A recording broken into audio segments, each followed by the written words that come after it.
Team India యువ allrounder Nitish Kumar Reddy సెంచరీతో చెలరేగారు. 5 టెస్టుల బోర్డర్ గవాస్కర్ ట్రోఫీలో భాగంగా ఆస్ట్రేలియాతో జరుగుతున్న 4వ టెస్టులో తెలుగు కుర్రాడు ఫాలోఆన్ గండం నుంచి కాపాడారు. 221 పరుగులకే 7 వికెట్లు కోల్పోయి దిక్కుచోతని స్థితిలో ఉన్న భారత జట్టుకు నితీష్ సంచలన బ్యాటింగ్ తో షాకిచ్చారు. వాషింగ్టన్ సుందర్ తో కలిసి 8వ వికెట్ కు 127 పరుగుల భారీ భాగస్వామ్యాన్ని నెలకొల్పడంతో టీమిండియా కోలుకుంది. సుందర్, జస్ప్రీత్ బుమ్రా అవుట్ అయిన తర్వాత సిరాజ్ సహకారంతో సెంచరీ మార్కును చేరుకుని తన కలను సాకారం చేసుకున్నారు నితీష్ కుమార్ రెడ్డి. ఆస్ట్రేలియా గడ్డపై శతకం బాదిన ఈ తెలుగుడిపై సర్వత్రా ప్రశంసలు వర్షం కురుస్తుంది. అయితే కొంతమంది అభిమానులు అతని కులం గురించి సెర్చ్ చేయడం ప్రారంభించారు. స్వాతంత్రం వచ్చి ఇన్ని సంవత్సరాలు అయినా కూడా ఈ కులపిచ్చి పోలేదని అర్థమవుతుంది. నితీష్ కుమార్ రెడ్డి అసలు రెడ్డి కాదంటూ సోషల్ మీడియాలో రెచ్చగొట్టే పోస్టులు పెడుతున్నారు. రెడ్డి సామాజిక వర్గానికి చెందిన వ్యక్తి కాదని తెలియడంతో ఆ వర్గం వారు కొంతమంది కొంచెం నిరాశకు గురవుతున్నట్టు తెలుస్తుంది. మరికొందరు నితీష్ కుమార్ రెడ్డి నిజమైన రెడ్డి అని ఆయన తాత తెలుసని మరికొంతమంది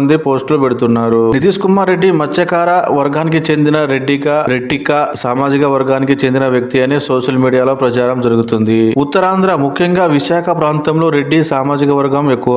వీరిని కేంద్ర ప్రభుత్వం ఎంబీసీలుగా గుర్తించినట్లు తెలుస్తుంది. అయితే సమాజంలో అత్యంత వెనుకబడిన వర్గానికి చెందిన వారు కావడం, జాతీయ జట్టులో చోటు దక్కించుకోవడం మామూలు విషయం కాదు. కాబట్టి భవిష్యత్తులో చాలా జాగ్రత్తగా ఉండాలని నితీష్ కి సూచించారు చాలా మంది. ముంబైకి చెందిన సునీల్ గవాస్కర్, సంజయ్ మంజ్రేకర్ ఇప్పటికే నితీష్ కుమార్ రెడ్డిపై విమర్శలు చేశారు. భవిష్యత్తులో ఆయన తొక్కిపెట్టే ప్రయత్నాలు తప్పవని హెచ్చరించారు. కామెంటర్లు నితీష్ బ్యాటింగ్ చేసిన క్రమంలో అతని ఆటను విశ్లేషించి తప్పులను వెతుకుతున్నారు అని కామెంట్లు వినిపిస్తున్నాయి. కులరాద్ధాంతం జరుగుతుండగా మరోవైపు సినిమా అభిమానుల మధ్య సోషల్ మీడియాలో వార్ కూడా జరుగుతుంది. ఒక ఇంటర్వ్యూలో నితీష్ కుమార్ రెడ్డి మాట్లాడుతూ తన అభిమాన హీరో మహేష్ బాబు అని చెప్పారు. దీంతో మహేష్ బాబు అభిమానులు వారికి అనుకూలంగా పోస్టులు పెడుతున్నారు. కానీ నితీష్ కుమార్ రెడ్డి తండ్రి మాత్రం బాలకృష్ణ అభిమాని కావడంతో బాలయ్య అభిమానులు తమకు అనుకూలంగా పోస్టులు పెడుతున్నారు. మరికొంతమంది మాత్రం ఈ కాలంలో కూడా కులపిచ్చి ఏంటి, నితీష్ కుమార్ రెడ్డి దేశం కోసం ఆడారు, ఆంధ్ర తరపున కాదు అని చాలా మంది చురుకులు అంటిస్తున్నారు. ఏది ఏవైనా మరోసారి సోషల్ మీడియాలో ఈ కులపిచ్చి రాద్ధాంతం జరుగుతుంది.